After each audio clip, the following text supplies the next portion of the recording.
Geopolitics is definitely the number one risk for a lot of these companies. Chinese companies are forced to really focus on to develop their own technology breakthroughs. If you want to find the real enablers of AI in Asia for both China and for the US, all roads lead to Taiwan. Hello and welcome to the new Investor's Guide to Asia podcast, where we explore the most intriguing investment stories from Fidelity International's portfolio managers and analysts working across the region. Keen listeners will no doubt notice that we're expanding our horizons to bring the best investment thinking from all corners of Fidelity's operations in Asia. China, of course, will remain a large part of our discussions, and we'll be getting regular updates from Fidelity's Asia economist Peiqian Liu, who will be talking about the latest macro dynamics in the country. She'll be joining us later. But we'll also be delving into a wide range of exciting sectors, asset classes, and countries across the region, whether that's tech in Taiwan, industrials in India, or hey, maybe even K-pop in Korea. We'll be looking far and wide across the broad tapestry that makes Asia such a compelling investment case. I'm Stuart Rumble, the head of investment directing at Fidelity within Asia Pacific, and I've worked in almost every asset class in my time at Fidelity, and I've lived in Asia for over 7 years. I'm delighted to be called up to the pod because my job is to talk to our investors about what is going on in markets in our portfolios, and I'm looking forward to bringing that perspective to our discussion. And my name is Taosha Wang. I'm a portfolio manager at multi-asset team at Fidelity International. My job is to invest in the most compelling growth themes and trends. And the question I ask myself every day, what are the most relevant innovation today and how will they affect our future? And that's a great place to start, obviously. Our episode today is all about innovation, and no doubt China will feature very heavily within that, particularly because of the latest exciting announcements around DeepSeek. And hey, that was me getting AI in within a minute of starting this podcast. We're delighted to be joined in the studio today by Tina Tian, who's a portfolio manager who's based in Hong Kong, has a particular focus in investing in innovation within China. Hi, Tina. Hi, Stuart. And we also have Jonathan Tseng, who sits in London and leads our global technology coverage at Fidelity. Welcome, Jonathan. Hey guys. Tina, let me start with you. How exciting is it to be investing in China innovation right now? I mean, the DeepSeek moment is more than just a technology breakthrough. It has had so many implications across capital markets. Exactly. It's really exciting to be investing in innovations in today's world, especially after the DeepSeek's breakthrough. I guess if I take a step back, a key thesis of China innovation strategy is that China has a lot of structural advantages to deliver innovations, such as R&D, data, talent. But in the past few years, this has really been overshadowed by a domestic economic downturn and also geopolitical tensions overseas. Especially in the past 2 years, with very rapid AI development in the US, plus the chip export bans to China, there's a perception that China will be constrained technologically. However, the success of DeepSeek early this year has really helped dispel some of the beliefs and boosted the confidence, showing that necessity is the mother of innovations. Despite all the constraints, China can still develop very good models at competitive costs. So that's really encouraging. DeepSeek really is a game changer, isn't it, in terms of just sentiment and also the innovative landscape in China. But it's also shining a spotlight on some of the other emerging and established parts of Asia in terms of AI developments. Jonathan, where are you seeing progress in AI in other parts of Asia?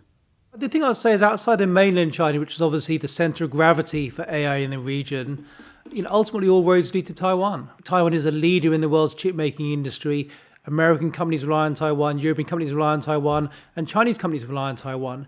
And you need to look beyond TSMC, obviously the foundry leader. There was an ecosystem of companies working on AI around TSMC. You have companies like Allchip, for example, which is designing cutting-edge chips for US hyperscalers, competing with NVIDIA. So I think if you want to find the real enablers of AI in Asia for both China and for the US, all roads lead to Taiwan.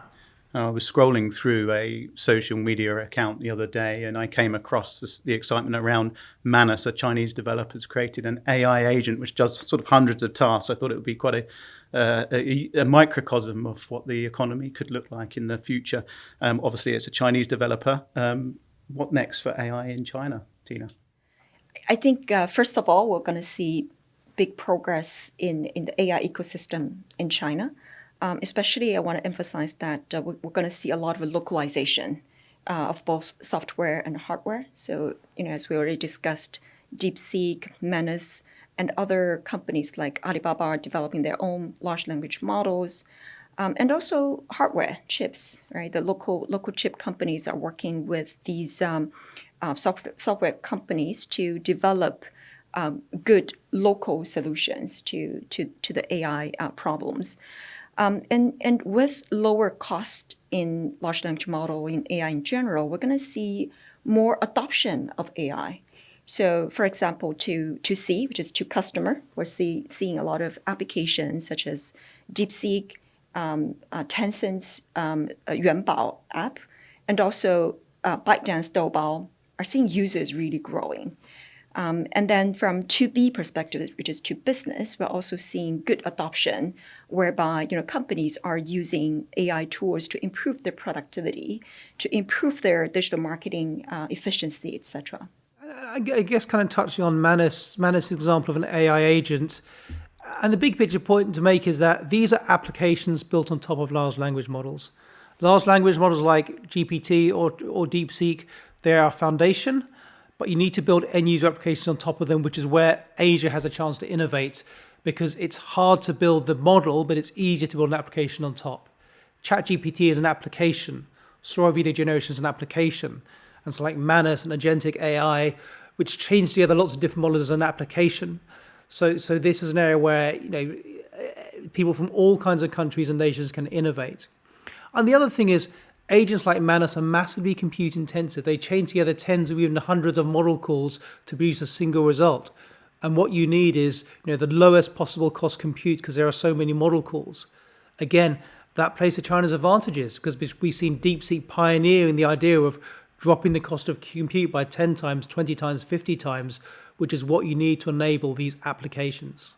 Yeah, Jonathan, following this line of thought, how are global peers responding to the fact that such major breakthroughs are coming out of China? I don't think it's certainly a wake-up call for the West. And the way I think about it, the West needs to both compete and co-opt.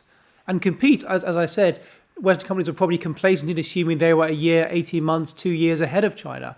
When actually, if you look at the history of the last 10 years, China has innovated in so many ways. You look at mobile applications like WeChat, you look at mobile payments, China was ahead of the West.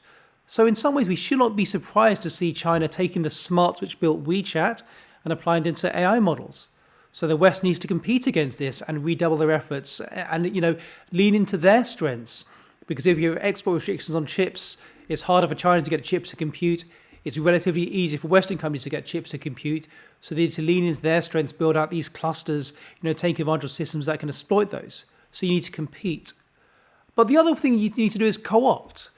And the thing about DeepSeek is it is open source. Western companies can take what it does and build on it, just as China has built on Western open source. So there's a real opportunity, and you see Western companies from Perplexity and many others immediately using DeepSeek to build their applications, to build their propositions. So they have to co-opt and compete. But I think one last thought is you also need to cooperate. You can't ignore China. And you see many countries in non-aligned nations which are really engaging with China in pursuit of technology. Particularly, I think about some of the European kind of more non-aligned companies.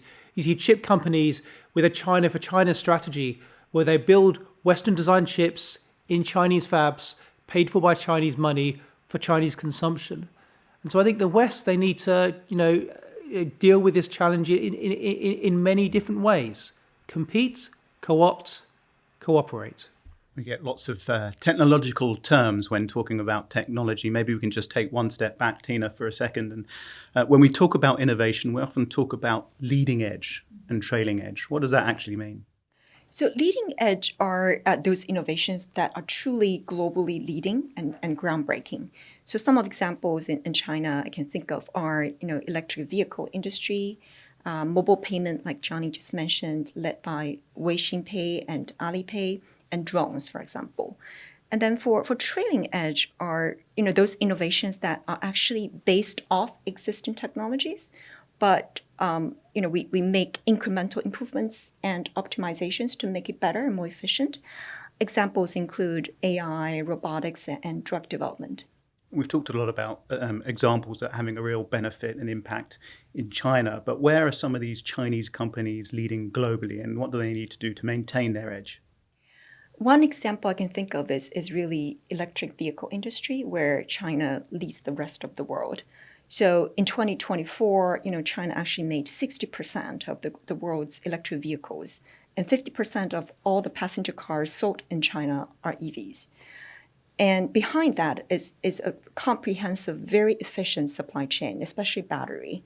So we continue to see a lot of breakthroughs in the battery technologies across all energy density levels and a combination of different chemistries. And the electrification also expands from auto to forklifts. In the future will be to ships and to bullet trains. So other than the electrification, we're also seeing the vehicle intelligence is really picking up. So the ADAS adoption in China is already very high, and we're stepping forward into the L3 era. Chinese government actually has a target of achieving 20% L3 penetration by 2030. So, and plus there's a lot of L4 level kind of autonomous driving developing in China as well. So that has a lot of implication to the ADAS and autonomous driving supply chain. So you asked about what the company should do to maintain that edge. I think if we kind of take a step back and look at some of the advantages that Chinese companies have. One is really continuous spending on R&D and talents. So there's a sufficient, abundant talent pool in China, which are relatively lower cost, but very, very hardworking. If you look at the R&D spending by private companies in China, it has been growing by 20% CAGR in the past decade. And then China has a huge domestic market, which is really important for adoption of a lot of the new technologies to have that scale to drive down the cost. And also the supply chain. China has a very comprehensive, efficient supply chain, and we've seen even during COVID that superior resilience of the supply chain. So I guess the Chinese companies have continued to invest in R&D in their supply chain, which will continue to support their lead in these innovations. And you mentioned the government in your comments there. They play an important role, and we all watch what they do. There's been a couple of recent events that have been important. President Xi brought together, obviously, a lot of the private sector leaders, including Jack Ma making a comeback. And we've had the NPC recently. What were your key takeaways from those meetings? Yes. So in the past few years, we actually saw some regulatory developments, especially for the tech sector. I guess, from now on, we can say that the regulatory framework has been established. So going forward, the regulation, the supervision will be more normalized. And the very important meeting you just mentioned between President Xi and some of the private sector business leaders really suggests that, the recognition from the government that the private sector is playing such an important role in both helping solve the challenges domestically in terms of employment, economic development, and also leading innovation structurally. As for the NPC recently, I think the overall tone is a continuation of the supportive and accommodative policy stance that we've seen since late September last year. But it's not a very aggressive kind of stimulus. It's more like putting a floor in the sand. But the key focus is really on domestic consumption and innovation, which are more structural for the country. What do you think, Jonathan? I think just to add to that, it's clearly not an either or. The government needs a private sector to drive innovation. The private sector needs the government. And when I think about it, obviously you have private sector smarts who build things like WeChat or DeepSeek. But to build the infrastructure, the semiconductors, the data centers, to build it, you need capital, and the government supplies that. Then you can even go beyond that and say, the government can give Chinese innovation an advantage versus the West. And you think about the area of regulation. You think about driverless cars, enabling the regulation within cities for these things to work. You think about AI and, availability of training data. And in some ways, Western companies are at a disadvantage to Chinese companies because the government can clear away a lot of the regulatory challenges at a stroke. And that is an advantage people underestimate, I think. Absolutely. I think especially if we take the view that AI is still in the early stage of its development, then the government support in terms of the whole ecosystem infrastructure is extra important. Jonathan, Tina, you've both obviously talked a little bit about EVs, which has got to be one of the most interesting areas and important areas for innovation within China.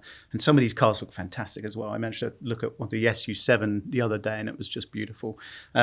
I caught up with Eric Tse, our Hong Kong-based analyst who covers this sector, to find out more about how China and their companies are shaping the auto industry. Hi, Eric. Hi, Stuart. So you've been covering the car manufacturers for about 3 years now, and clearly there's been some major changes. What's been the most notable thing for you? I think the most notable thing is the speed at which the Chinese companies in the industry have innovated and reduced its cost over a short period of time.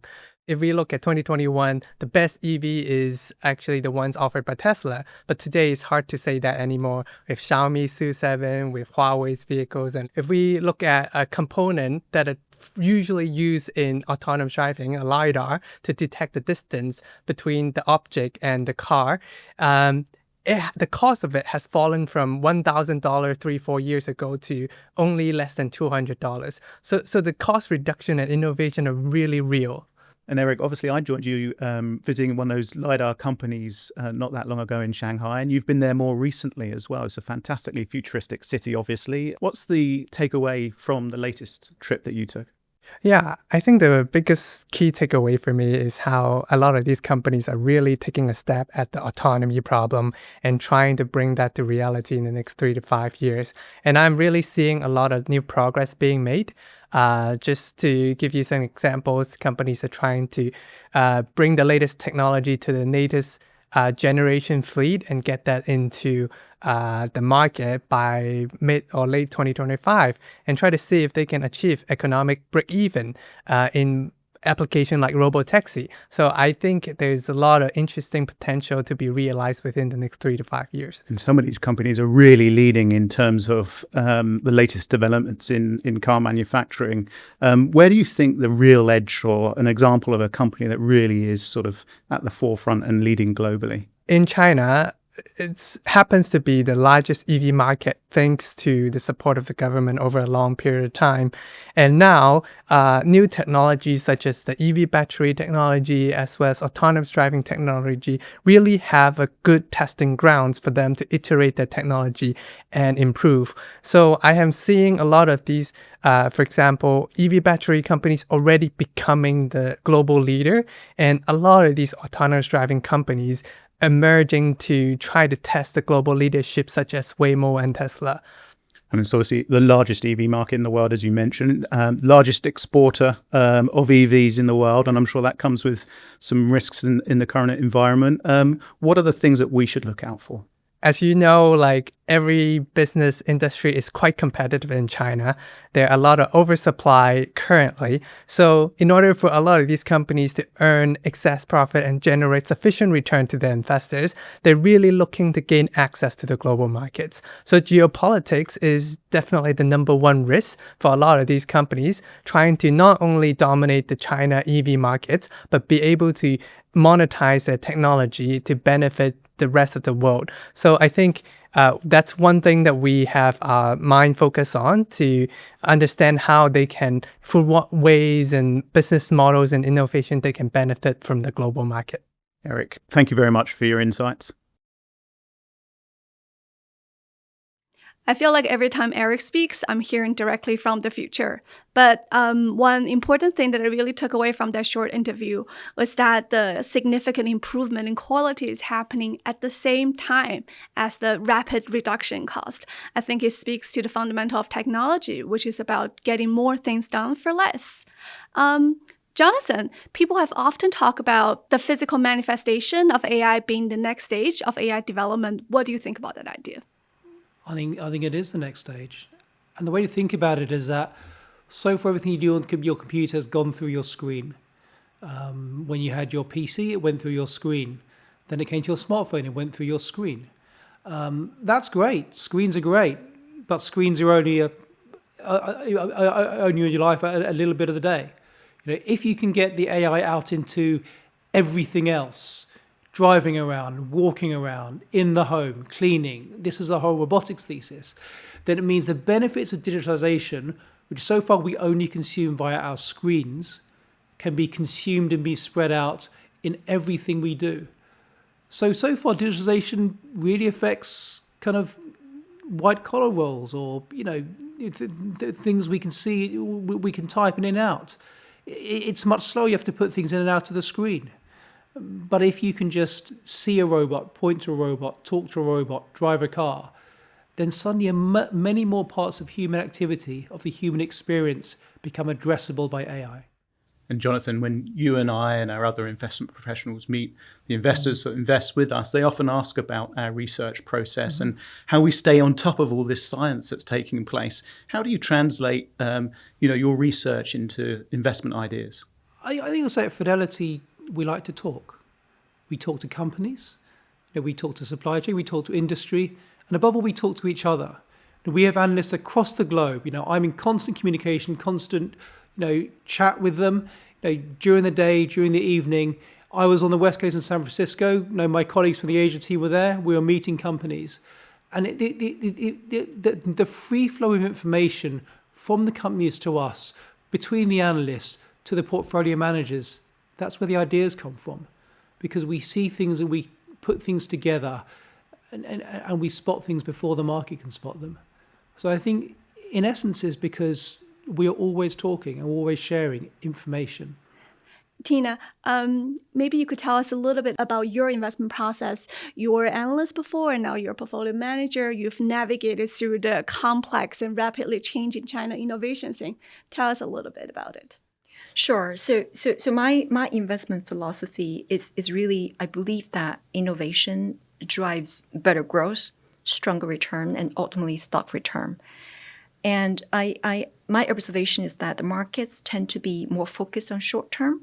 We talked about the domestic economic downturn, we talked about geopolitical tensions, etc. But people sometimes forget there are structural advantages or strengths that an economy or a country has to continue to deliver secular innovation and growth. So I think that kind of secular structural opportunities are usually underappreciated. Throughout my analyst years and being a PM, I've observed that China has really climbed up the ladder of innovation from used to copy and a lot of the existing technologies to really lead the world, supported by the advantages that we just talked about. And your philosophy there really speaks to the breadth of growth opportunities within innovation in China and the region. Jonathan, we've taken a look at a lot of the AI developments, but there's a lot more to it, clearly. What are the emerging technologies that are exciting you at the moment? I think we kind of touched on the robotics side of thing, and the idea that you can take AI and put it into the real world, and taking people into the real world is the next frontier. And this is not just robotics. You see what Meta is doing with kind of AR glasses, and what Apple is doing with Vision Pro. And it's simply opening up the space to be able to put technology in front of you, whether it's robotics or vision. And as I said, in the past, all of technology went through the screen. Now, only what you can see on the screen technology could operate on. Now, everything you can see, do, feel, or touch, technology can work on. So that's the first thing. And the second thing, the idea of, intelligence as a real enabler, in our everyday tasks is hugely exciting. And the way I think about it is, as an analyst, the most important resource I have is time. I'd like to, spend as much time as I possible thinking about investment ideas, thinking about winners and losers. But there are many other things, we need to do with our time. And you have, things like deep research agents, which can automate a lot of the kind of the bread and butter work and free me up to be even more productive. It sounds quite hypothetical, but as I said, if I can find 3 or 4 more hours a day, I can be 30 or 40% more productive and produce 30 or 40% more ideas. So the idea that, AI agents can, do for white collar workers what it did for kind of factory line workers and just make us more productive and give us more tools, is hugely exciting. And kind of people say that, technology might take away our jobs and might leave us with nothing to do. And it always comes back to the idea that, you had cars replace horses and the blacksmiths found better things to do. In the old days, spreadsheets used to literally be, my first boss said spreadsheet used to literally be drawing lines on a paper and calculating numbers with a slide rule. And now we have Excel and we can run scenarios and look at outcomes which would have taken days to compute in the past. So think about that leap on another scale. If we can truly have intelligent models and intelligent machines, acting as a colleague and a companion and a cooperator, that's what really makes me excited about what's going to be coming down the tracks in the next 5 years, in the next 2 or 3 years. It's coming. You got to get with it. Okay, Taosha, it's time to take a step back briefly from this conversation and catch up with our Asia economist, Peiqian Liu. Here's what she's looking at in China and the rest of the region. So Chinese policymakers have met last week and this to set their main economic and policy targets for the year ahead. We didn't really see lots of elements of surprises in this meeting.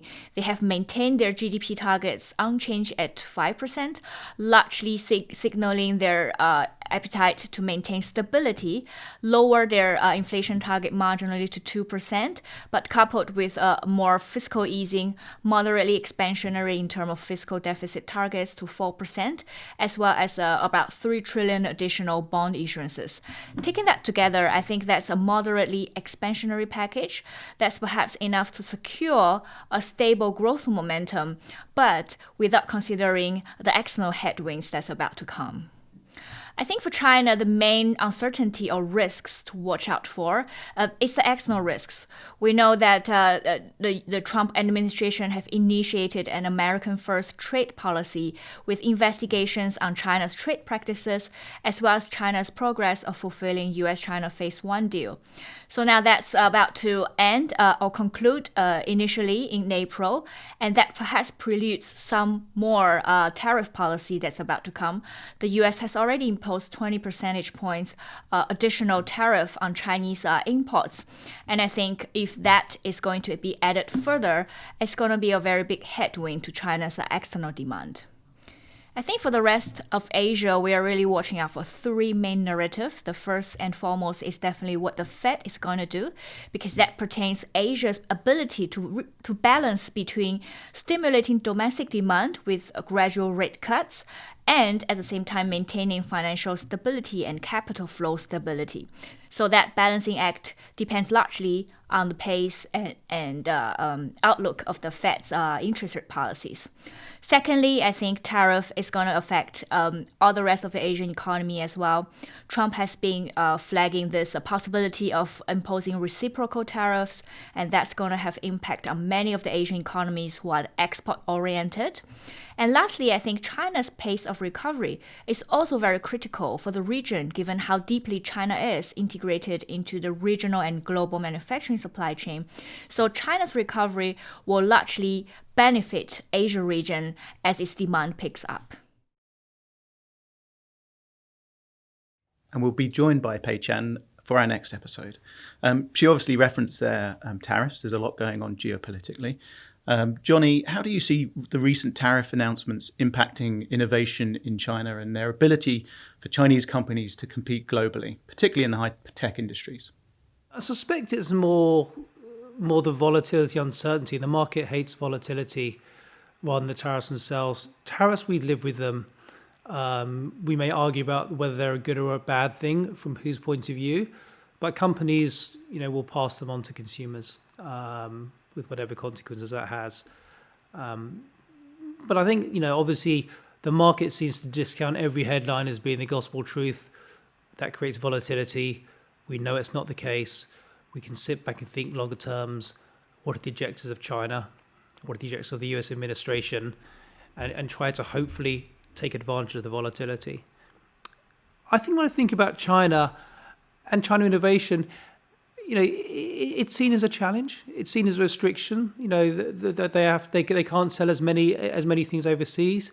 They can't bring in as many chips as they want to because of export restrictions. But we should also think about tariffs as maybe a positive thing for China innovation.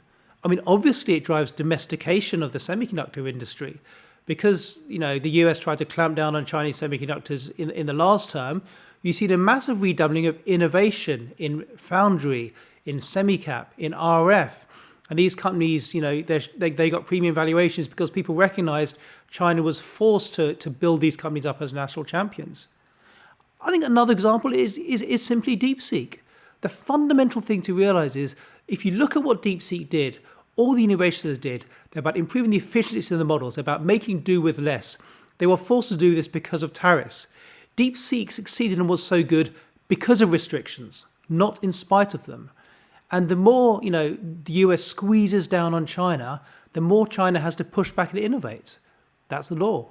That's just how life works, and life finds a way. It's really interesting when we meet companies, Tina. I always find the company management a lot more sanguine than I expect in the face of some of these challenges.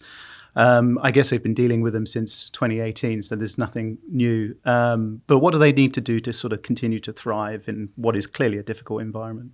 As you said, I think it's really nothing new, right? All these geopolitical tensions and tariff concerns happened a few years ago. So I think the Chinese companies have already done a lot of preparation. A few things they've been doing. The first thing is they have really diversified their markets. Their exposure to the emerging markets, has been increasing in the past few years. Two is they have really built their global footprint in terms of manufacturing. So we've been talking about China Plus One. So companies have been going out of China, building their manufacturing capacity outside of China, which can mitigate some of the risks. And third is really, as Johnny said, focus on developing their own technologies, right? As again, necessity is the mother of innovations. With all the constraints, actually, the Chinese companies are forced to really focus on to develop their own technology breakthroughs. I think it's interesting because we always get sort of wrapped up as investors in sort of the negative headlines a lot of the time, and we maybe it's a bit too easy to overlook some of these amazing opportunities. Of course, one of the challenges for an investor is how much they pay for that opportunity and that future growth. And I think clearly it always sort of pays to sort of stay active and selective in terms of the companies that you're investing in. I thought that, the conversation reiterated the fact that the path of innovation is never linear. The growth that we have seen in AI and other areas is truly exponential. And also the innovation process often has a spontaneous nature to it. You can never exactly predict when and where the next breakthrough is going to come from, but it's lurking in the corner waiting for you. So from an investment perspective, it speaks to the importance of looking beyond just a handful of, mega cap company. And of course, don't forget that China has a very important seat at the global innovation table. Beautifully put. Thank you so much. And that brings us to the end of this episode. And we just have time to thank our guests, Tina Tian, Jonathan Tseng, and our other contributors, Eric Tse and Peiqian Liu. Thank you so much for listening. If you'd like to check out more about what's been covered today, check out your local Fidelity website or go to fidelityinternational.com. And the producers today were Rory Fong, Noah Sin, and Holly Eastman, with production support from Tommy Su, Keith Chuen, and Dan Tam. The editor is Seb Morton-Clark. Until next time, from all of us at Fidelity, goodbye. Goodbye.